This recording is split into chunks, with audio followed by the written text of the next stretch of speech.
Hello everybody, welcome to the Far North Food Forest.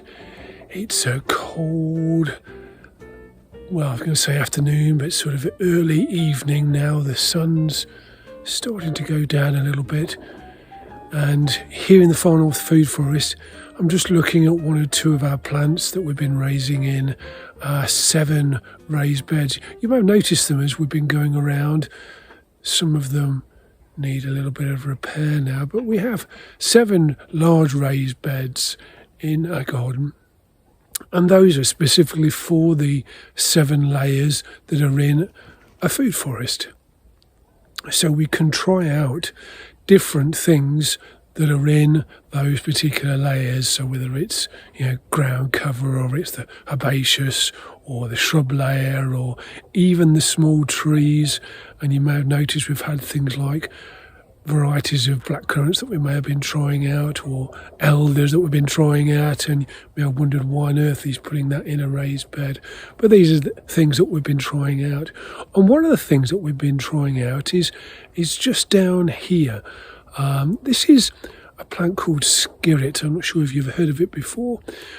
I'm sure if you're familiar with permaculture or a food forest, you'll know that these are a perennial vegetable that are a little bit of a mixture between a carrot and a parsnip and something else, which I'm never entirely sure of when I'm eating them.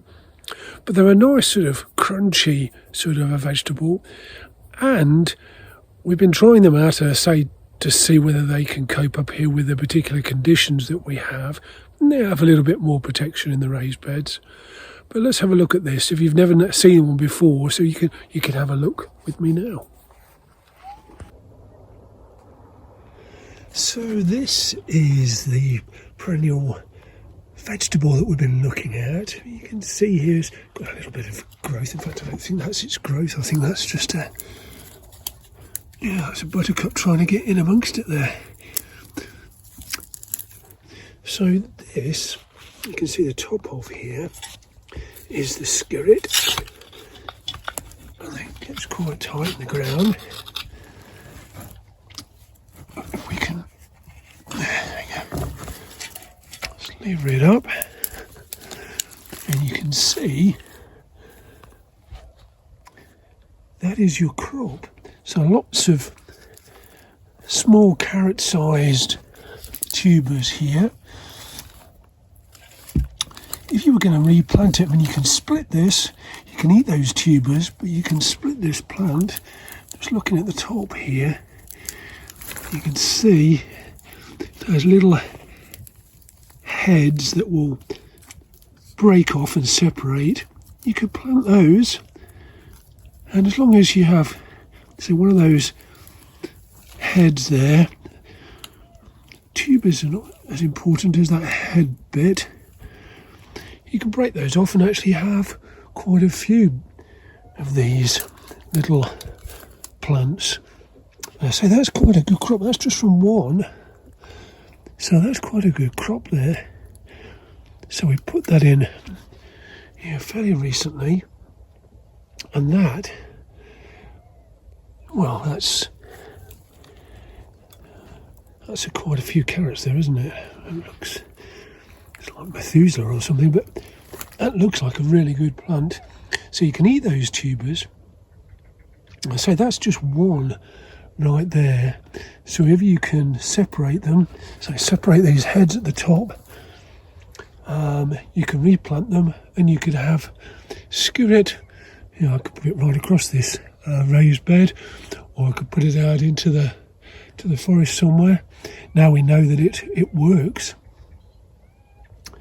And what I'm going to do is probably split that up and replant it, and take in some of these tubers to eat, and see how we get on. So that's skirret. Looks like a good plant to me.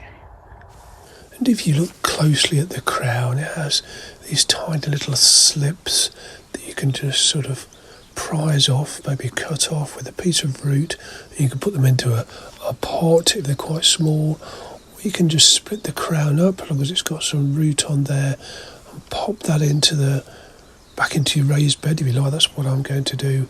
I'll put some of them out into the forest garden, just bearing in mind not to place it too close to a shrub or a tree so you don't get it entangled in the roots, because you're going to be digging it up every 2 or 3 years. It stops it getting quite so woody if you do dig them up every 2 to 3 years. But they're a good plant. Obviously they've got the tubers attached there, but you don't necessarily need those really for propagation, so I would just take those in and make the most of those. They're quite a big plant actually when they grow, maybe 3 or 4 feet. They have umbellifer type flowers on the top, like a carrot type head on them, so they're quite prolific in the seeding.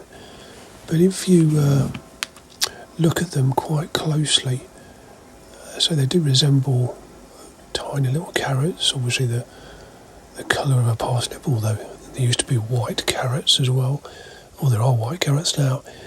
They are very good for salad, so you've got that lovely little crunch to them. When you cook them, quite soft, just like a parsnip or a carrot, but to me they taste that little bit sweeter actually. It's worthwhile, I would think, thinking about changing. If you eat carrots and parsnips for a forest garden scenario, and if you haven't got a raised bed, for example, then maybe it's something long term to have this as your perennial base of a root crop. It's something that I'm certainly going to try and convert to, and much easier in the long run growing some of these than it is growing carrots and parsnips. So I highly recommend Skirret to you.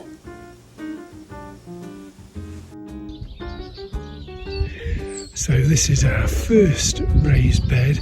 So we have 7 of these raised beds, and they follow along really with the 7 layers of forest garden.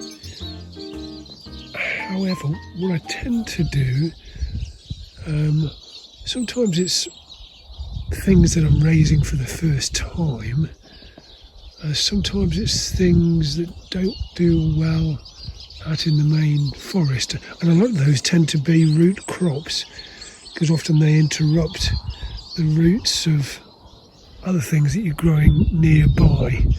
So you can see here, got some skirret there. I'm just going to plant some skirret in a minute. So there's some skirret there with lemon balm and blackcurrants.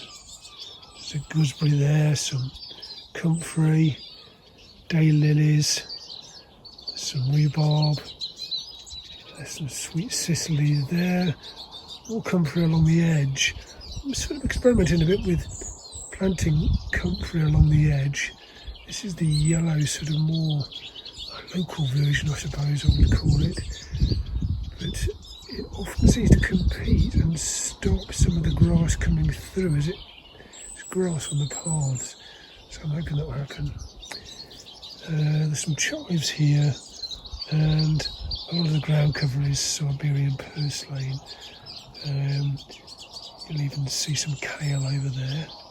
Although I had a deer come in, I think it actually tried to eat that. It's still alive. Anyways, we're saying, so some things like skirret that are a good root crop, I tend to borrow some of the area that I would have for the 7th layer, which is your layer that includes those plants that climb, such as hops or maybe nasturtiums, mashua, that sort of thing. And I tend to share this root crops, annuals, and sometimes climbers in here. But the climbers I tend to put on the tree behind me, and I'll show you more about that later on. But yeah, so skirret. So if you've never had skirret before, as I said, it's quite easy to grow actually. And I've got some here I've been keeping in sort of sand just to slow it down, but it really wants to get out now, so I'm going to start planting this. You don't really need these little tubers. This one's got some tubers attached still. Really, you need to make sure you've got this little head there. You can see sprouting out there. And I'll probably separate these by about 6 to 9 inches. I'll put these across probably this half of the raised bed. And all you're looking to do really is just make a nice hole. Just make sure that your root is in there, that the top of the skirret is, the top of the head of the skirret there is lining up with the, and that's it really. I think I showed you earlier on the crop that you can get from skirret, so yeah, I'd highly recommend it. I was tasting it recently. I have it in salad or cooked. In fact, I think I prefer it raw. It has a much sweeter taste than probably carrots or parsnips for that matter. So that's skirret. So I'm going to carry on now and plant some more in this first of our 7 raised beds, and then I might look around and just see where I can put it out in the forest garden itself.